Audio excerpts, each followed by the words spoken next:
Well, I think we'll get underway. Thank you all for coming, particularly UNLV students, staff, and faculty. And I see we have at least one guest from off campus. Welcome, young man. It's good to see you here. Today, I'm delighted to introduce Alicia Shepard, who is our 2012-2013 Journalism and Media Studies visiting professor. Alicia can boast that she is the inaugural occupant of that position, and her colleagues in the Hank Greenspun School couldn't be more delighted with our choice. Alicia, as many of you already know, is an award-winning media critic and has spent 3 decades as a newspaper and magazine reporter, author, and journalism professor. And more recently, she served the role as National Public Radio Ombudsman, where she explained National Public Radio to radio listeners and listeners to NPR. She's the author of a very interesting book, Woodward and Bernstein, Life in the Shadow of Watergate. This is a biography detailing the lives of 2 of America's most famous journalists and their impact on the profession. I'm in this profession because of these 2 guys. When reading the book, it's clear that those who hired Woodward and Bernstein for their first newspaper jobs, what many of you were thinking about, sensed inquisitive minds, a nose for the story inside the story, and lots of energy and tenacity for what Bernstein would later describe in life as getting the story right. They were reporters. Those of us who have worked with Alicia Shepard in recent months would tell you that she too is inquisitive to the core. She's driven to find the essence of the story, and she asks a lot of good questions over lunch. She is, to be sure, one of those reporters, and students in this auditorium would do well to spend time with her during her remaining months here on campus. Today, Alicia wants to share her thoughts on journalism in the digital age, what you should worry about. We've suggested a format where she'll talk for 30 or 40 minutes, and then we want to open it up to Q&A from the audience. It is my pleasure and my honor to ask that you join me in welcoming Alicia Shepard to the podium.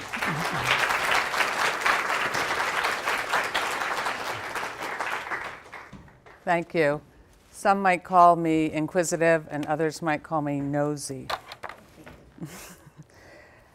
So, I want to talk about what a fantastic time this is to be in journalism and why that's true. And it's because we are in the midst of a media revolution. The internet has completely changed the news industry. It's not often that you are aware of the fact that you are in a revolution right while you are in the midst of it, but we truly are. And it is certainly not that journalism is dying. Let me say emphatically, journalism is not dying, journalism is thriving. All that is different is that the delivery systems are changing. I'm used to reading the good old-fashioned newspaper that lands on my doorstep every morning. And most of you read the news on laptops. But we're still reading the same stories.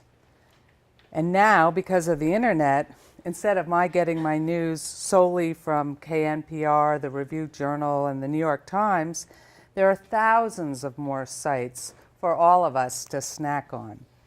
But what this proliferation means is that the need for strong ethics is greater than ever before. People are more hungry today than ever before for news and information.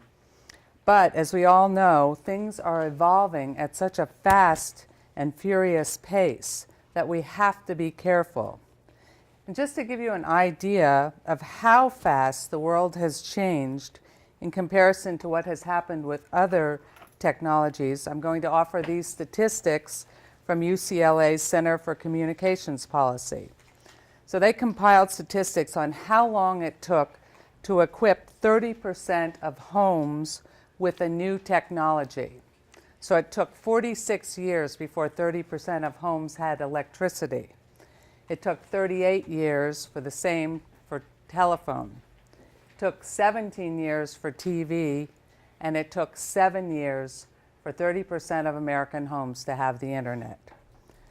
The world really changed in 2000 when broadband became widely available, because broadband made it much easier for all of us to access the internet. Some of you older people will remember when you used to type in a URL and then go get a sandwich. Things are much better today. We all know how frustrated we get if we have a slow connection and we can't instantly access Facebook or send an email. Yet think about it. The internet for news consumption has only been around for about 20 years, and that's really pushing it to say 20 years.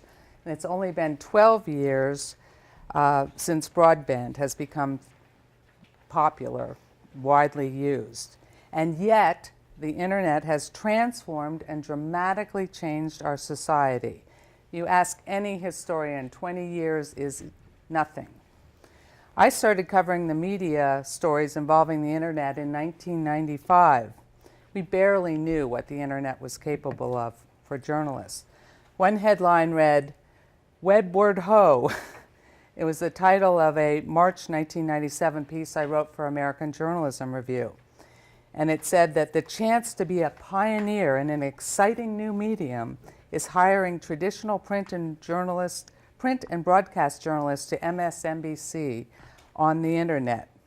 And I'm going to quote from you what I wrote. Quote, "Having Jane Pauley at the end of her MSNBC cable show time and again suggests viewers turn to the internet for more information on that day's program is the easy part. Getting video from her show to stream across a computer for longer than 15 seconds is a technical hurdle of the first degree, but the potential is there." That's 1997. Another AJR cover in the late 1990s suggested how reporters could use email for reporting. So much has happened so fast, and just like with so many things, the technology is moving faster than we have the time to think about the consequences. But one way of making sure that journalism maintains its core principles is through high ethical standards. How many of you are familiar with an ethics code, a news ethics code? I'd like to see all hands, but, and how many of those codes have a component that relates to internet journalism or social media?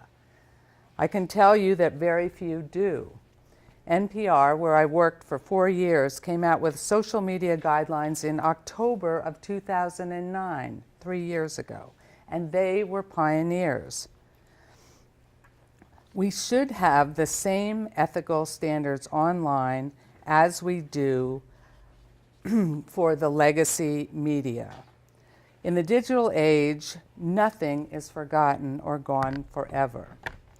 So what I want to talk about is Facebook and Twitter. First, Facebook. How many of you are on it? Now wait, who isn't on it? All right, we've got 2. Okay. Well, you're a small group. Facebook has 995 million users. That's just short of 1 billion. It can boast that 552 million of them log in every day, and this is up from 526 million in April. That 955 million number also represents 29% growth in users year after year. So Facebook is great as a promotional tool for journalists. Every time I posted something on my NPR Ombudsman site, or I write something now, I put it on Facebook and I send out a tweet. I call it tweet booking. Facebook is also great as a reporting tool. It is a terrific way to find sources. NPR has a Facebook page, and they sometimes ask if anyone knows a particular type of person. So when they're doing a story on women who make more money than men, they ask for examples, and they got a lot. Facebook can also be a useful resource when looking for contacts on a news story. And it can help filter searches by location to help identify individuals to make those contacts. Another name for this is crowdsourcing. Journalists use this a lot. They post questions on their pages or their news organization's page. They might be doing an interview and want to know what questions readers might like to ask. They might say they're working on a piece and ask for anecdotes or permission to use them. ABC's Diane Sawyer often reaches out to her Facebook network, which has over 211,000 subscribers. 4 weeks before yesterday's election, she told her followers that she was sitting down with President Obama. Sent out, and she posted, "Reaching out for your big cues. Let's hear 'em." She got over 500 responses, and her query was shared with 59 times. But you have to remember, not everyone is on Facebook, so you still need to reach out using other sources. It is a form of ethical journalism to have a diversity of sources and not always pull from the same small audience. And just like offline journalism, you need to be transparent, you need to ID yourself and your purpose. You should always explain to anyone who provides you information online how you intend to use that information that you're gathering. And you can't assume that everything you see is accurate. You need to check it out. Remember journalism's most important rule: if your mother says she loves you, check it out. Now, let's talk about Twitter. Oh my God, last night there were 31 million tweets. According to Twitter, the conversation about the election hit a peak of 327,452 tweets per minute. That is now known as TPM, tweets per minute. Let me remind you that Twitter began only in 2006. And by the way, Facebook was just 2 years before that. Not that long ago, and look how they both, for many of us, consume our lives. Twitter, too, can be used to find sources or get story ideas. But again, for all the hype and talk about Twitter, it is still a small universe of people who are on it. Only 16% of US adults who use the internet are on Twitter, and their views are not representative of the whole. While Twitter is fun and it's a good way to get instantaneous news, we have to be very, very careful on Twitter, especially hitting retweet. Be wary of retweeting, it's hard to say, information from fake or anonymous accounts. How do you know that people are who they say they are on Twitter, or that they're reporting from the places where they say they are? During the Iranian protests, it turned out that some people were putting stuff on Twitter based on what they saw on CNN, or they weren't reporting from Iran. In 2008, when there were 11 coordinated shootings in Mumbai, India, that killed 164 people, it turned out that one source that was retweeted a lot was just telling you what he was watching on TV. And get this, people make up fake Twitter accounts. Earlier this year, journalists fell for fake Twitter accounts for political news analyst Cokie Roberts, for North Carolina Governor Bev Perdue, and for Wendy Dang, who is Rupert Murdoch's wife. And they passed along those tweets. My point is that you can't trust this information. It's a starting point, just the same as in the old days when someone called you over the phone and gave you a tip. And if you're going to use a tweet, you have to report where it came from, and if you can't verify that information, at the very least, report that you are not confident this is good information. Journal Register Company's Jim Brady, who is a real internet pioneer for newspapers, made a good point after journalists spread incorrect tweets about Joe Paterno from Penn State and tweets that said he had died when he hadn't. He said, if you're right and first, no one remembers. If you're first and wrong, everyone remembers. So here's some tips on how to verify information on Twitter.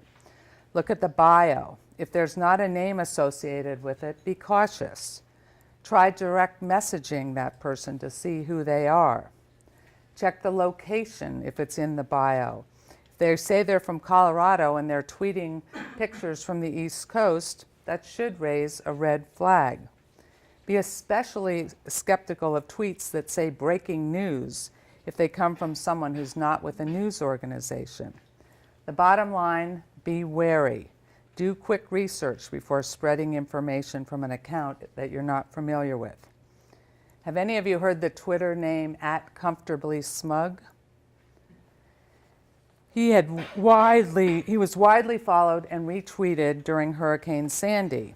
One tweet read, quote, "Confirmed flooding on the New York Stock Exchange. The trading floor is flooded under more than 3 feet of water." So this is big news in a city with a major hurricane battering it. The pillar of the world's economic system is in dire danger. It was retweeted 650 times. CNN and the Weather Channel also reported on his tweet, but it wasn't true. And that's too bad, because during a crisis like Hurricane Sandy, for many folks, Twitter evolved from being its usual snark fest to providing valuable minute-by-minute information. In fact, it became a kind of de facto emergency broadcast channel. Turned out that BuzzFeed found out that @ComfortablySmug is a Republican political consultant and a former hedge fund analyst. And at the time, he was campaign manager for Christopher White, who was running for Congress in New York. @ComfortablySmug apologized for all his misinformation. He also put out a lot more than that. And he also resigned from White's campaign. And now New York City Councilman Peter Vallone is looking into whether criminal charges can be filed against him. So while Twitter is only 140 characters, it can cost you your job if you're not careful, if you don't think before you hit the send button. So take the case of Scott Torgerson of WBNS 97.1 The Fan in Columbus, Ohio. He recently tweeted on October 13th that he wished former University of Michigan star and current college ESPN football analyst Desmond Howard were dead or fired. The tweet said, "I wish Desmond Howard would get fired or die so I can watch game day again," unquote. Not very smart considering his station is an ESPN affiliate. Howard nicely tweeted back, quote, "You won't catch me wishing you death on Twitter for doing your job, no matter how poorly I think you underperform at whatever it is you do." Well, guess what? Torgerson was fired. Last month, a New York Times Magazine freelancer was suspended for 4 weeks for engaging in a Twitter battle where he made offensive comments about a reader after she criticized one of his pieces. The Times editor sent out a reminder to all journalists to be very, very careful. In October 2010, an employee at KTVX in Salt Lake City did something really stupid. He sent out a tweet on their account that said, and I quote, "I'm downtown eating, surrounded by Mormons and repressed sexual energy." He sent that tweet at 10 a.m. By 1:30 p.m., he had resigned. He wasn't even an on-air personality or a reporter, but he'd mixed up his personal and professional lives. The tweet was quickly taken down, but not before a few people had gotten a screen grab. So think taking it down works? It doesn't. 2 summers ago, CNN editor Octavia Nasser was fired after she sent a tweet expressing her admiration for the Lebanese anti-American Grand Ayatollah who had just died. This same man was linked to the deaths of more than 250 people. Keep this in mind. Just before you hit the send button, stop, think, how could this be used against me? Unless you think I'm some archetype of proper behavior using social media tools, let me tell you 2 stories that embarrass me to death. So a few years ago at NPR, there was an intern in the summer who was on her way to work and she was stabbed to death. Not to death. And I mean, that was a freak sort of thing. I saw on Twitter that someone wrote, a morning edition producer had been stabbed on her way to work. So I direct messaged this woman who was on Twitter, and I said, no, I felt like it was the same thing as contacting her on the shoulder and just saying, hey, no, that's not what happened. It was an intern. She's on the way to the hospital, and it looks like she's going to be okay. Moved on with the day. 2 hours later, I got a phone call from the head of communications at NPR. And as the ombudsman, I was independent of NPR. I was not a spokesperson for NPR. And I get this phone call saying, stop acting like a spokesperson for NPR. Well, this woman who I direct messaged wrote a piece on her blog and quoted me. And they were angry at me because I wasn't supposed to. And I just felt like, oh, this was something natural. I was just sort of correcting some misinformation. So believe me, I'll be very careful. And the next one happened more recently. So a good friend who's also a journalist and a journalism professor at Northwestern University posted an item on her Facebook page that linked to a story that said Ann Romney didn't think that women should be paid as much as men. Well, that hit my hot button. That incensed me. I read the story and then I reposted it on my Facebook page. I had in mind that was thinking that as a journalist, I needed to be very careful. So I even framed the post with how much I admired Ann Romney's speech at the Republican convention. I did that to ensure that this had nothing to do with politics or who I was supporting. In fact, I'd been a fan of Ann Romney's, but I felt like this was too much. Well, it turns out it was too much, and that I should have checked the source. It was from a site that I'll call the Poor Man's Onion. It was satire. It was made up. I took the post down, but it was too late. Some of my friends had passed it on because it came from me, a reputable journalist. Just the same way I took it from my friend, a reputable journalist. I should have checked it out. And one reason I didn't was that I trusted my source, my friend, the journalist, the journalism professor, and still I should have checked it out. I tell you this story to remind you of the cardinal question that should always be at the forefront of every journalist's mind. In fact, it should be at the forefront of every smart news consumer's mind. Always ask, how do you know that? Check out the source of the information. Another example, and believe me, there are many, was a woman who was job hunting at Cisco Systems. Cisco offered her a job. She tweeted her enthusiasm for the fat paycheck, but she didn't much want to commute and hated the work. Guess what? Cisco rescinded the offer. 8% of companies polled by an internet security company called Proofpoint have fired an employee for misbehaving on social network sites like Facebook, Twitter, or LinkedIn. Back to Facebook. Sure, you think you can limit your friends and you can limit what the public sees, but let's face it, there is no such thing as privacy. There's absolutely no such thing as privacy anymore on the internet. Anything you say or write can and will be used against you. This is what the NPR social media guidelines say. First and foremost, do nothing that could undermine your credibility with the public, damage NPR's standing as an impartial source of news, or otherwise jeopardize NPR's reputation. Recognize that everything you write or receive on a social media site is public. Anyone with access to the web can get access to your activity on social media sites. And regardless of how careful you are in trying to keep them separate in your online activity, your professional life and your personal life overlap.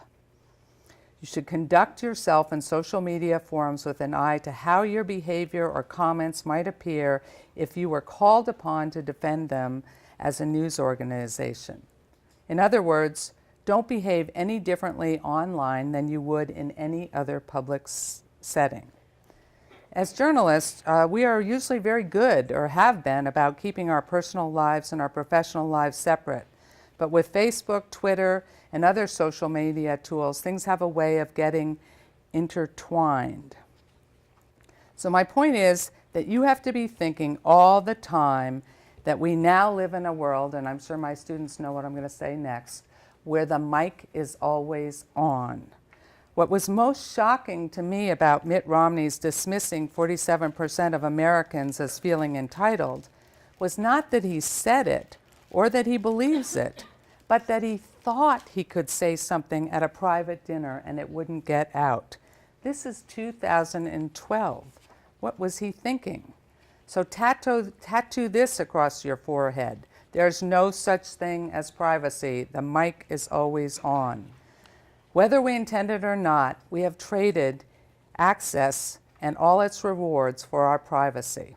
It's gone. You need to remember that these tools, email, Twitter, Facebook, commenting, are no different than the telephone or email or a rumor. They have to be checked out. So, in closing, this is a thrilling time to be a journalist. There's an endless source of outlets. There's a clamoring for creativity, for entrepreneurship, for great ideas. There are lots of job opportunities, many more than when I started. But you have to remember to always treat any information that you gather online or put online with the same high ethical standards that we have always tried to maintain. And why is this? It's simple: credibility. Without credibility, we might as well pack it up. Remember that cesspool of information out there? Readers, listeners, viewers want to know where they can go to get credible information. We have to do everything in our power to maintain our credibility at a time when the business is changing so dramatically. So be transparent, be skeptical, question everything.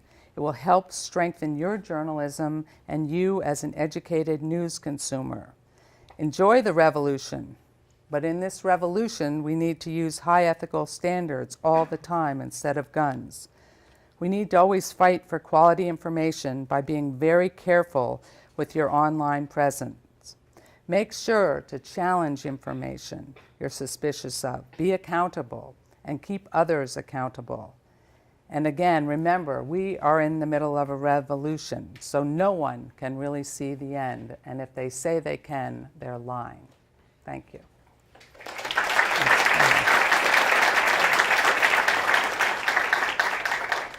So, I'm sure we have lots of questions. Aren't they shy or something? I'm not, you know. Okay. I'm always wondering about what the future of the economic model for journalism. Newspapers used to support the information, and now that support is going away. Where's that money going to come from? Right. So it's easy. So the question was, it's great that I'm saying, oh, there are lots of opportunities and the distribution forms have just changed. But the big problem that I did not focus on is where does the money come to make all of this happen? And that the business model is the biggest challenge that faces the news business right now. Newspapers used to get 85% of their revenue came from advertising, from subscriptions. That's a huge amount of money. Classified advertising. As soon as Craigslist came along, it just got, people stopped advertising in newspapers, putting classified ads on there, and started using Craigslist because it was free.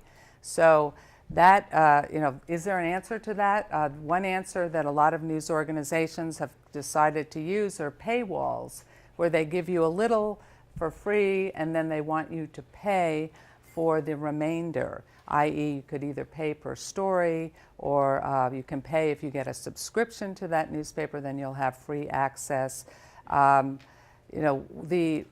There's more money being invested right now in trying to come up with startups, but for every dollar spent on an ad in a newspaper, there's a dime for an ad on the web. So I don't have that's a business challenge that I'm definitely not qualified to answer, and I just know that it is the biggest problem. And why did that even happen? And it's because the news business was so incredibly slow in realizing that they were in the midst of a media revolution, that they just didn't see the benefit of the internet at all, and smarter people came along and took parts of the internet and were able to turn it into profitable news sites, whereas the news business, particularly newspapers, they just started giving everything away for free. So once you're getting it for free, my mom used to say, if you lived with your boyfriend, why pay for the cow when the milk is free?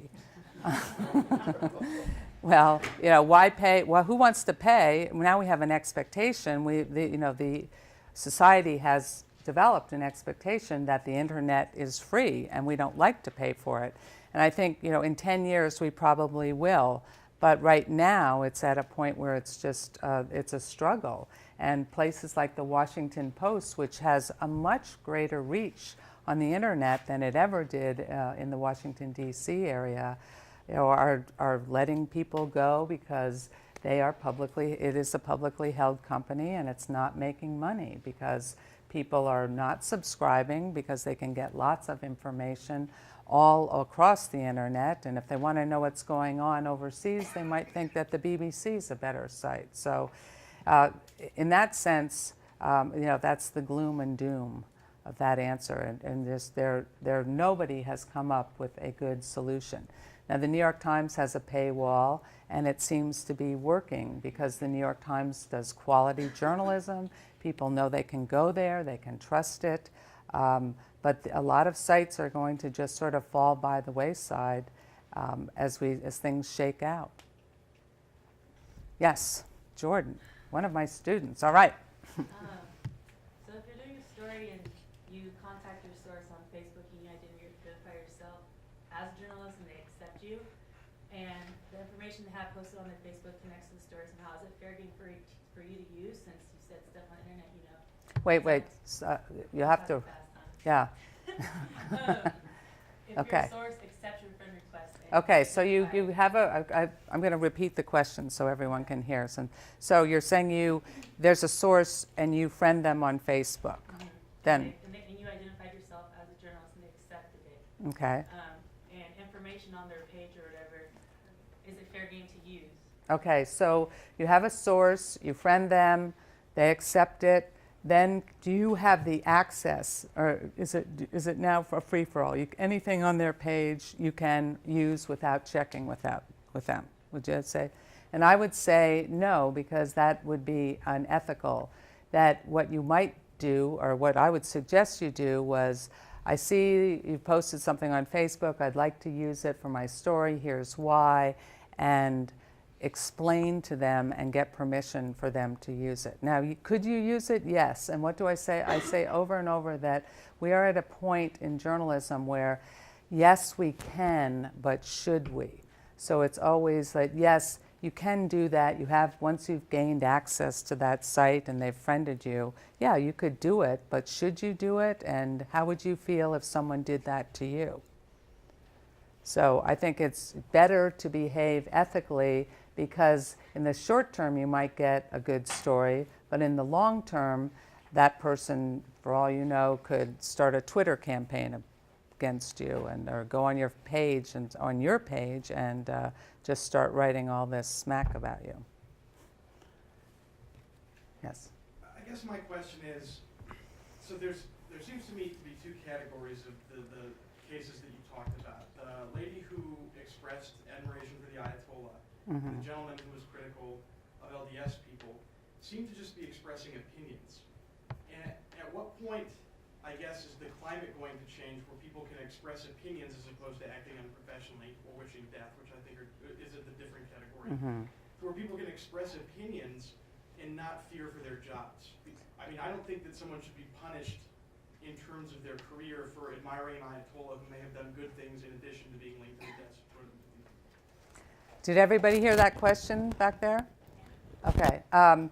So at what point is it just okay to express your opinion? And again, I would go back to, everything can and will be used against you, and that your credibility is what you want to protect. And it's true that maybe CNN overreacted when they fired her, but she would have when you're using Twitter, she didn't have more than 140 characters to sort of explain her admiration for this person.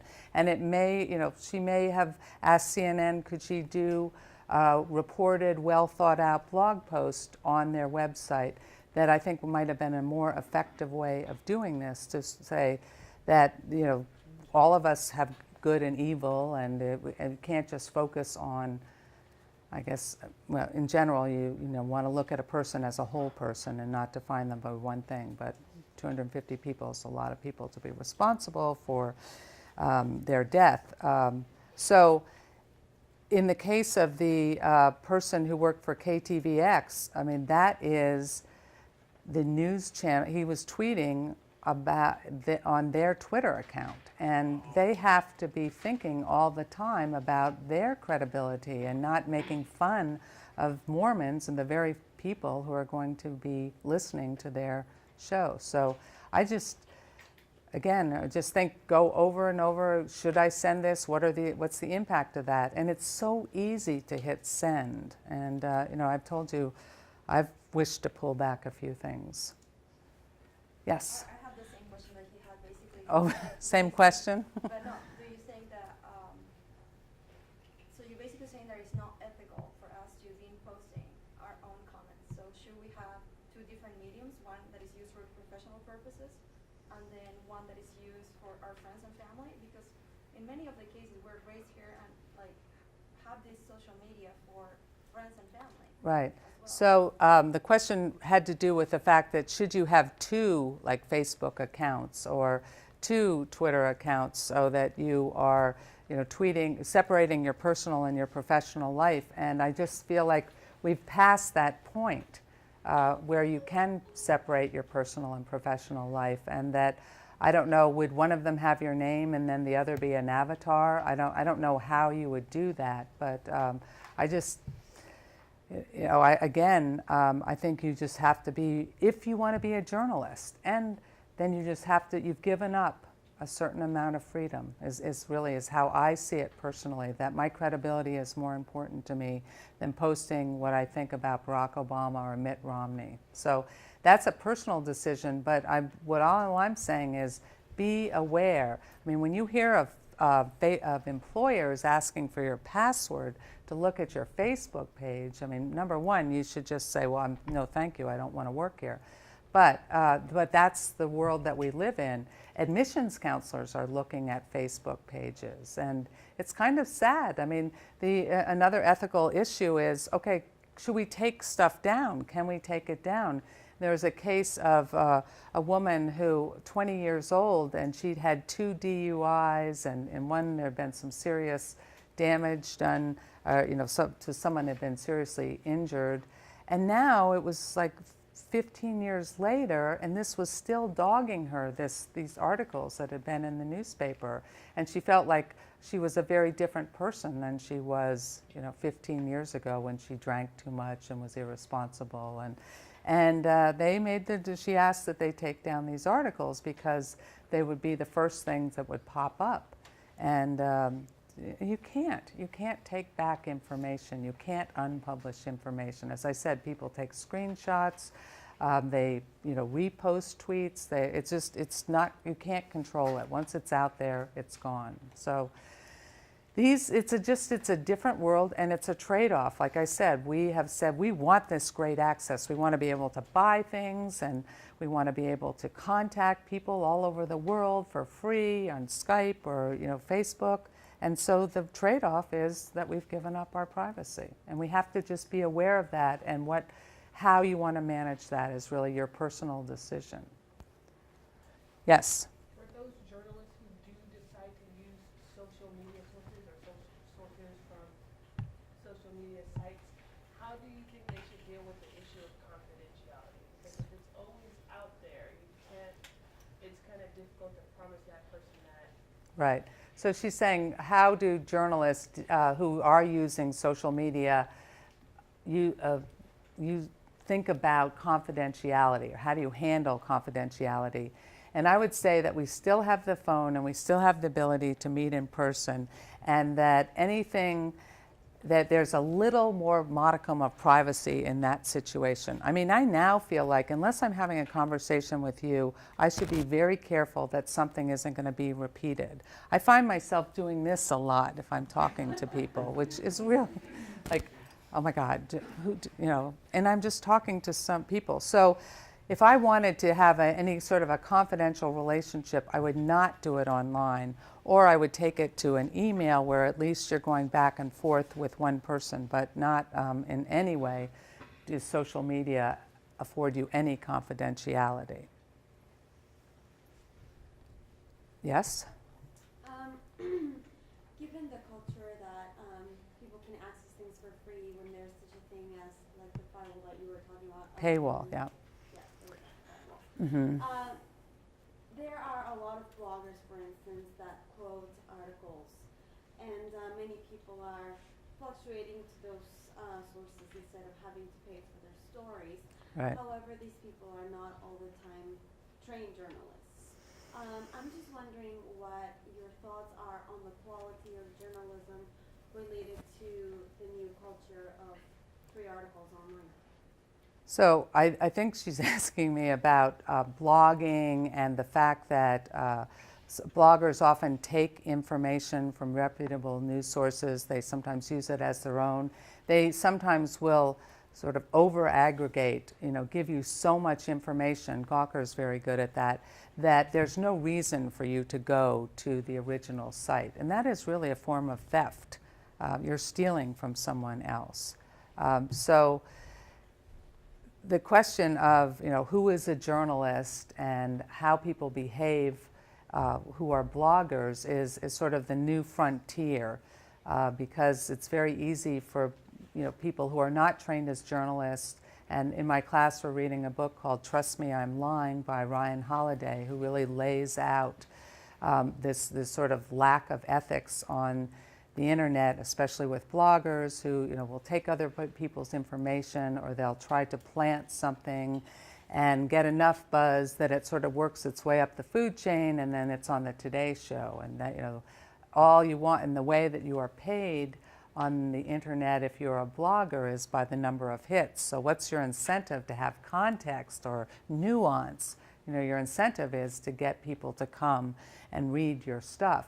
And this is why I feel like the most important thing that you can do right now is to educate yourself as news consumers and to realize that there's a cesspool of information out there and that you need to be skeptical. You need to look at the about, like I should have, instead of just reading that line, I should have said, what is this publication?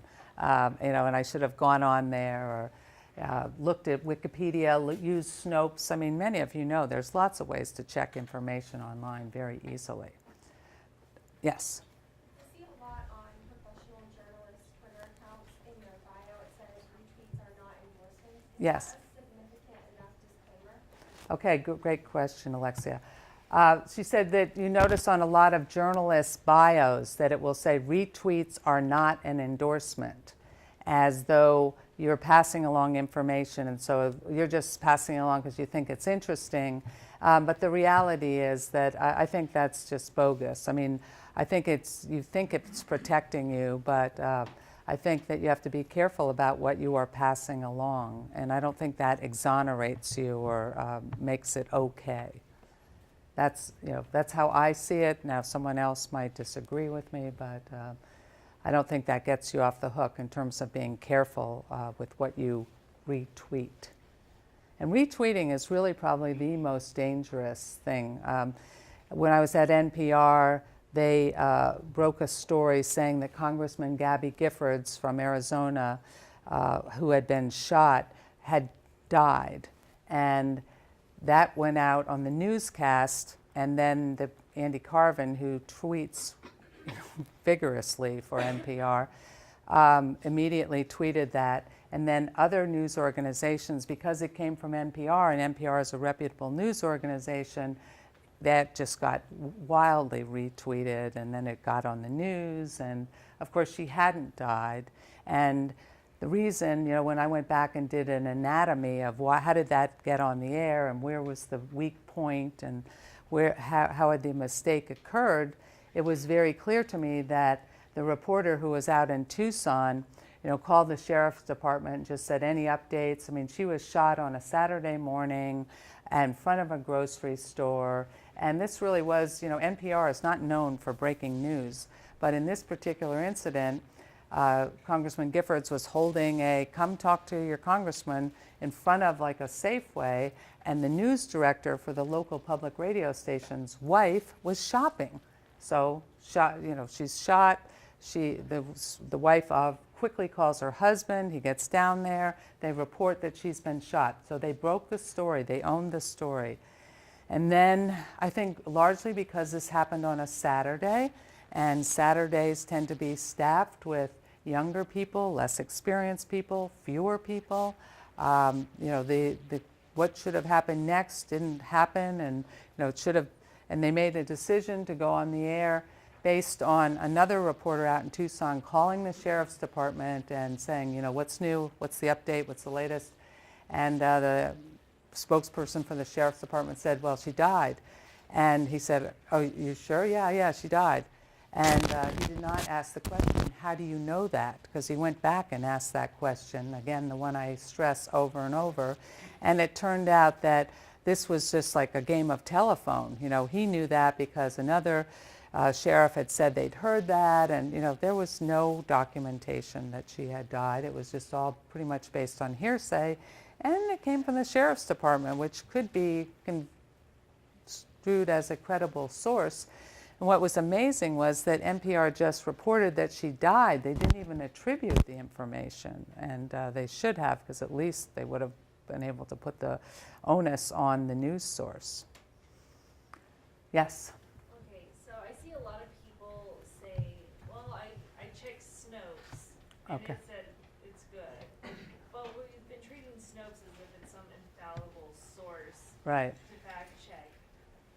Apart from going on Wikipedia or Snopes, how should people fact check things if they want to really make sure something is true if they don't have, the first source? So she's asking, how do you actually fact check information, and that Snopes is not the be all and end all. And she also mentioned that Wikipedia, is a way to fact check something, which I think I would totally disagree with. No, But I mean, you had mentioned Wikipedia and Snopes earlier. I'm pretty sure I didn't say Wikipedia, but okay. Okay, whatever. But Wikipedia can have information that's footnoted, and then you can go to that, and that I might consider if that source were credible. But obviously, since any of us can add information to a Wikipedia page, it's not safe. So how do you check things?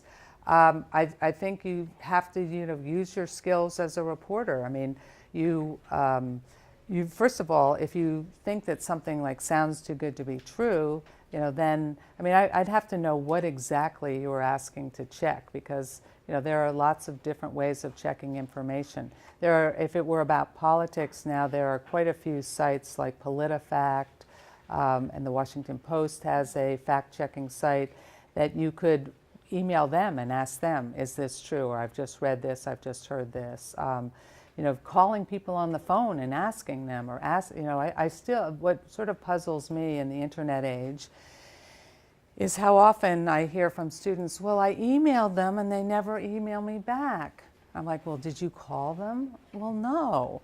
And there's sort of you all seem to be very comfortable, or more comfortable, texting one another than actually talking to one another. And I think in journalism, at least if you're going to be a good reporter, you need to meet people in person, and you need to call them, and you need to talk to them. And you need to sort of go back to the way things were done. Emails obviously is a good way, and it's a good way for getting quick information, or setting up an interview, or seeing if this is a good time to call someone. But nothing beats picking up the phone and calling. But I'm happy to give you my email if you wanted to ask me how would you check this out. But I think you just have to use your reporter tools and be thinking, how could I get this information, or who else, or call somebody who's in a similar field of this expert that you're using and run the information by them. In the case of when I told you about the Ann Romney satire, I should have just looked at the about on that website. And then I should have gone to Wikipedia and looked at that website, because there on Wikipedia it explained what it was. So as I hang my head in shame. Yes, Lisa. Are these ethical guidelines, in your opinion, less applicable to, say, celebrities or public figures So, in regards to privacy? so she's saying, are these ethical guidelines less applicable to celebrities or public figures? And obviously, we treat people differently as journalists in terms of invading their privacy. I mean, we think more about protecting privacy for members of the public. I mean, I always think that one of the best examples is if you're writing about immigration, you really have to think about the privacy of the person that you're interviewing. Are you going to endanger their job or their family? Now, I think that we have less obligation to sort of be extra. I mean, we should always be extra careful, but celebrities, so are you saying, like, if Kanye West tweets something, do you need to check that out? Do you need to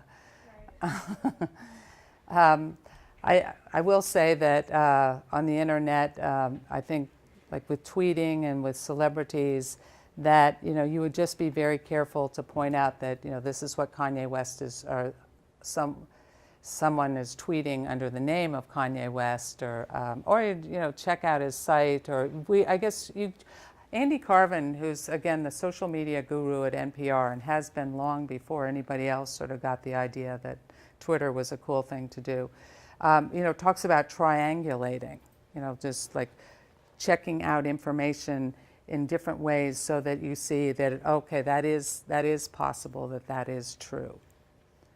How he does that, is just kind of by reporting from different angles. So that Kanye West tweets a lot. You can do a Google search and you'll see stories where he's gotten into Twitter fights. And so, I'm probably more likely to believe that that is true. One more question. And we'll save the last for Dr. Stout. To your knowledge, is there a journalistic code of ethics for Twitter? And do you think someone should write one, or do you think general ethical principles are adequate? That's an interesting idea. I think that as if you took a look at NPR's social media guidelines, NPR has a very long ethics code. If you go to npr.org and search ethics code, you'll pop up this very long ethics code. But they also have social media guidelines. So I think a lot of news organizations, rely on their guidelines. But I know that someone asked recently if the New York Times had a guideline about Twitter and Facebook, and they said they were too concerned about restricting people with all the things that you shouldn't do when they wanted their reporters who are willing. I mean, they're not forcing anyone, so that's a good thing. But reporters who want to embrace these social media tools, they want them to have some freedom. And I think it just goes back to using common sense, thinking before you hit send and thinking how this could hurt you or your newsroom's credibility. So I know I'm sort of Debbie Downer about the world that we live in, but and maybe to some of you, and I'm curious, just in the few minutes that we have, how many of you do feel like you have a sense of that you have privacy? I mean, it may just be this, that as someone who's older and new to, relatively, I mean, I've actually had a Facebook account for a long time because of students back when it first opened. But do any of you have a sense that you live in a world of privacy? Okay, well. I just think that it's unethical for business to be judging us for what we're saying on social media. Mm-hmm. She said she thinks it's unethical for businesses to judge you based on what you're saying on social media. I think it should be used for a personal life use. And Mm-hmm. I wouldn't use it for check any sources out of a Twitter account myself, Okay. but, then maybe we need to write a code, like he's saying. Okay, well, maybe UNLV should come up with a Twitter code and we can publish it. Yes. I would actually disagree with that because we can hit send. So it's like when you're talking to somebody and you say something like accidentally, that was like you wish you could have taken that back. And you can take back things you type in by not hitting send. So I think it's okay for them to judge us by our Facebook. Because you're gonna. Well, whether it's okay or not, they do. So, okay, thank you very much.